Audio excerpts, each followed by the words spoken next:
2024 October 20-ന് നിലമ്പൂരിൽ പ്രവർത്തനം ആരംഭിച്ച വളരുന്ന നിലമ്പൂരിന്റെ മനസ്സറിഞ്ഞ് വളരുന്ന പ്രീമിയം ബ്രാൻഡഡ് ജ്വല്ലറി ഔട്ട്ലെറ്റ് ആയ തന്മയ ജ്വല്ലറി വിജയകരമായി 1 വർഷം പൂർത്തിയാക്കും. സാഹോദര്യത്തിന്റെയും പങ്കുവെക്കലിന്റെയും സന്ദേശം പകർന്ന് എടക്കരയിൽ ഓട്ടോ തൊഴിലാളികളുടെ നോമ്പുതുറ. മുസ്ലിയാരങ്ങാടിയിലെ ഓട്ടോ തൊഴിലാളികൾ സംഘടിപ്പിച്ച സമൂഹ നോമ്പുതുറയാണ് പങ്കാളിത്തം കൊണ്ട് ശ്രദ്ധേയമായത്.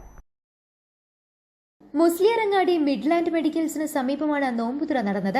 സാഹോദര്യത്തിന്റെയും ഐക്യത്തിന്റെയും മികച്ച മാതൃക തീർത്ത സൗഹൃദ ഇഫ്താറിൽ രാഷ്ട്രീയ, സാമൂഹിക, സാംസ്കാരിക രംഗത്തുള്ളവരും സാധാരണക്കാരുമായ 500-ൽ പരം പേർ പങ്കെടുത്തു. റംസാൻ അവസാന 10ലേക്ക് കടക്കാനിരിക്കെ നാടെങ്ങും ഇഫ്താർ സംഗമങ്ങൾ സജീവമാണ്. അറനാടമ്പാടം നമസ്കാരപ്പള്ളിയുടെ നേതൃത്വത്തിൽ നടത്തിയ ഇഫ്താറിലും 100 കണക്കിന് ആളുകൾ പങ്കെടുത്തു. ഷിഹാബ്, അഷ്റഫ് സമീർ, ഫൈസൽ, അബ്ദുള്ള, മുത്തു, അസീം, സാബർ എന്നിവർ നേതൃത്വം നൽകി. News bureau, Edakkara.